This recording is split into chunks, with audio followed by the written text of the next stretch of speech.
All right, welcome everyone. We're back for round number 2 of self-defense. I did not wear my Superman suit today, just wearing some comfy clothes. We are talking about self-defense, and today we're going to talk about being seen and being heard. So the first aspect is of being seen and being heard. So if there's a confrontation and something happens, I'm going to raise my hands up, and immediately it looks like I'm defending myself. My hands are up. I'm not making a fist. My hands are up. I'm saying, I don't want to fight. And you can literally say, stop, I don't want to fight. And then people around will hear what you're saying. They'll see what you're doing. Your hands are up. Then there will be no confusion that you are the victim, because you are announcing that you do not want to fight and your hands are in a defensive position, open up. And then in a little bit we're going to talk about blocking from that position. So the first aspect that we're going to work on is verbal judo. So with the verbal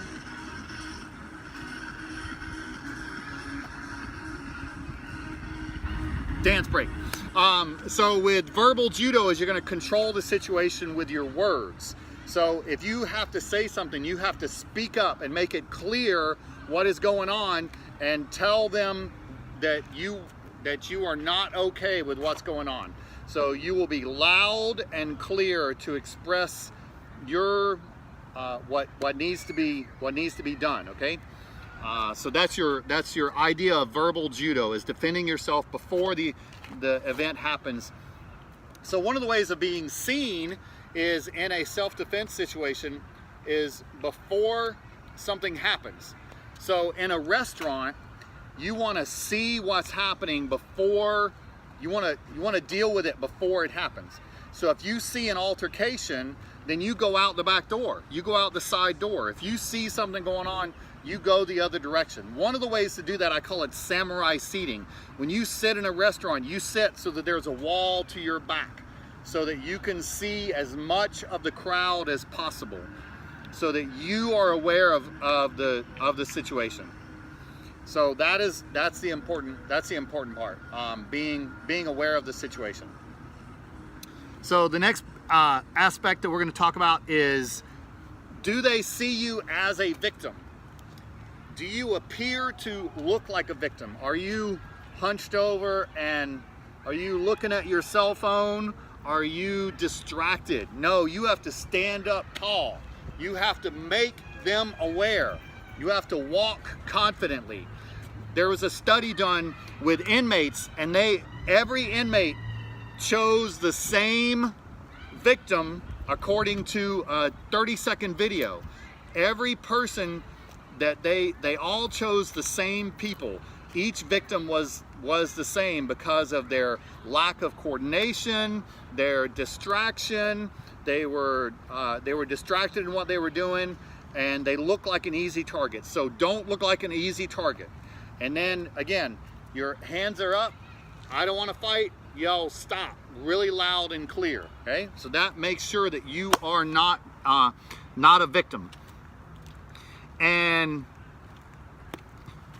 the activity that we're going to talk about today is, first is one of the ways to not look like a victim is to build your body, is to be stronger, healthier, more balanced, more flexible, all of the things that will help you to not look like a victim. So we're going to talk just for a second about stretching. So stretching is important. One of the things to do is to stretch the way that your body doesn't want to stretch.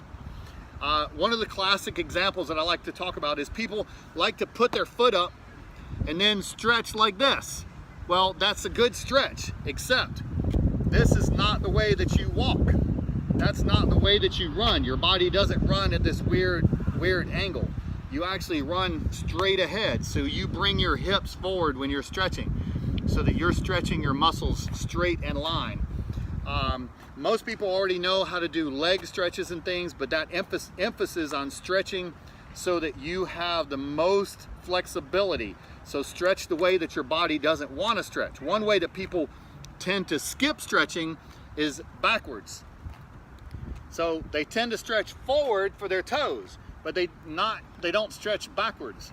So get a yoga ball, hang off the side of your bed, anything to increase your flexibility. And one of the ways that we can do it right now, and if you need a spotter, get somebody to spot you, and that's okay. So I want you to try some stretches and emphasize stretching the way that your body doesn't want to do, but make sure you're warmed up and make sure that you are being very, very careful when you go the direction that your body doesn't want to go. But here's one stretch that we're going to do. If you don't have a yoga ball, you can just be standing up and you can put your hands on your lower back and then just practice going backwards. Just bend backwards just a little bit. You don't have to go really, really far. Just practice bending backwards. But it's really good if you sort of hang your head off the side of the bed or stretch over a yoga ball. So get you a spotter if you need, just to make sure you don't fall, losing your balance. And then put your hands on your lower back and then just nice and slow and nice and easy, practice bending backwards. So that, if you would go ahead and do that now, pause the video and practice some stretches that don't feel so comfortable. Go ahead now.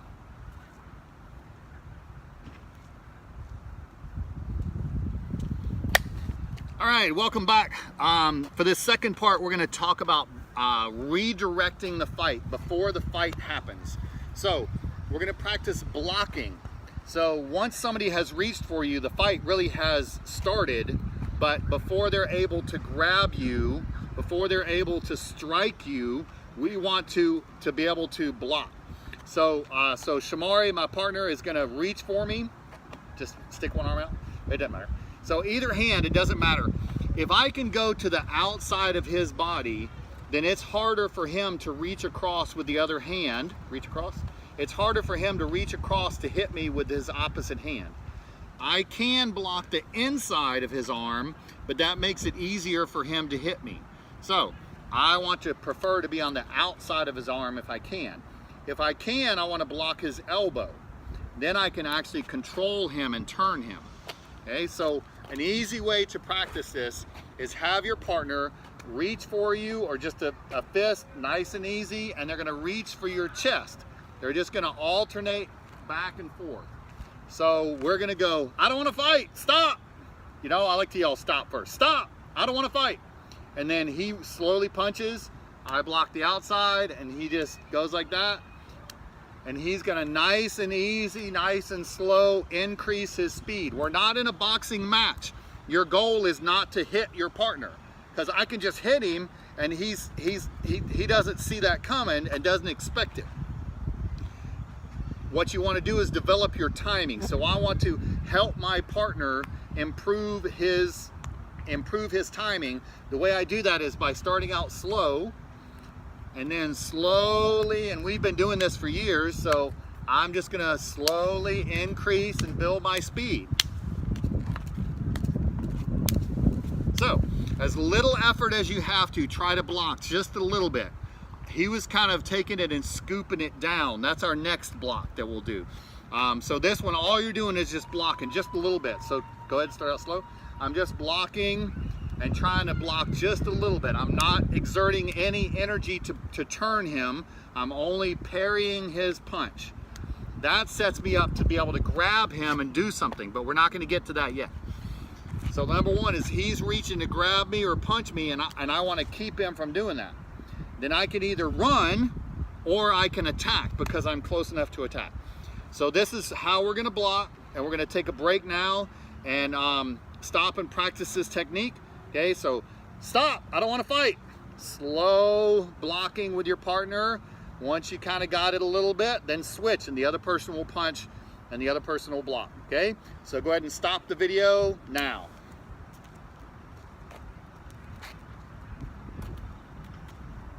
All right, we're at the third the third part. So this is a different kind of blocking. This one is more, it's Karate Kid. For those of you that are old like me, wax on, wax off. So we're gonna wave our hands like clouds, it's called in Tai Chi. So this is actually the basis of Filipino stick defense, so defending against the stick. The easy way to think about this is like a high five. High five, brother. And then I come down and high five low. So high five, low five, high five, low five. And I'm just turning my body. My knees are bent and I'm pivoting. I could do it opposite hand, but that gets confusing, okay? So we're just gonna go like a high five and a low five, a high five and a low five. The goal is to use your whole arm and not just your hand, but the hand is a good way to begin. And your opponent could punch or they could kick. I'm not trying to catch his punch straight on. I'm trying to redirect his punch to the side, redirect his kick to the side, redirect. So I'm turning and moving and pivoting so that his energy as it comes straight at me doesn't knock me straight back. I want to turn and move and let his energy go forward. Let his energy go forward. So I'm turning and pivoting. So he's going high five, low five, and it teaches him how to block a punch. It teaches him how to block a kick. So it redirects the punch and redirects the kick. High five, low five, high five, low five. This one's a little more confusing. It might take a couple of times to practice this. So if you would, go ahead and stop the video now and grab a partner and give this a try. Just the high five, low five. Stop. Go ahead.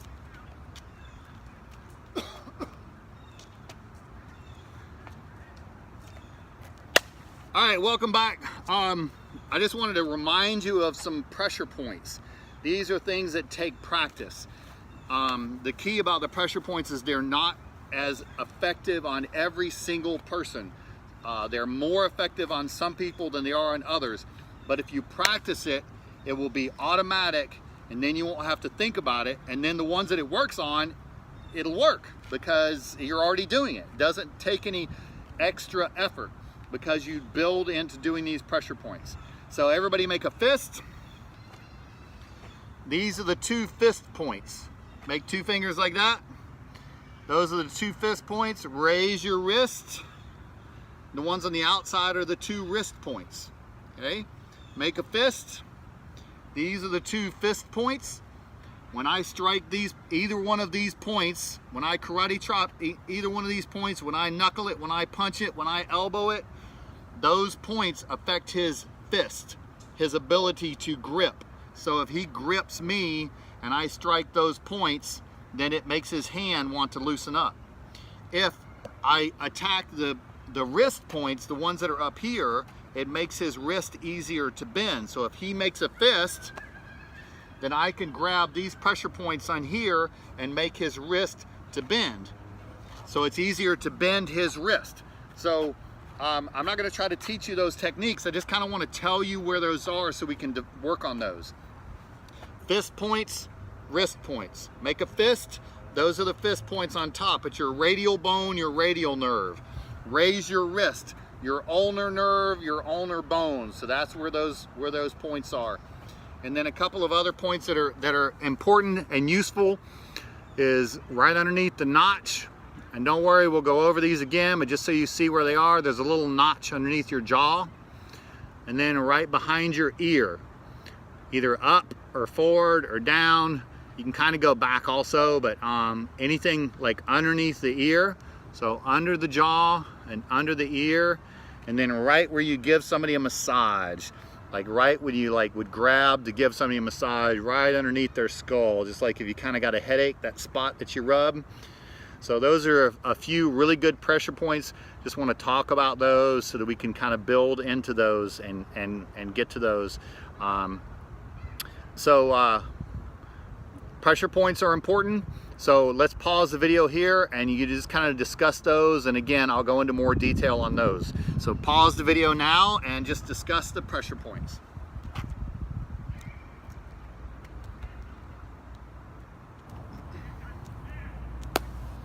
All right, a lot of information today. We're gonna throw in just a little more detail on the finger lock, okay?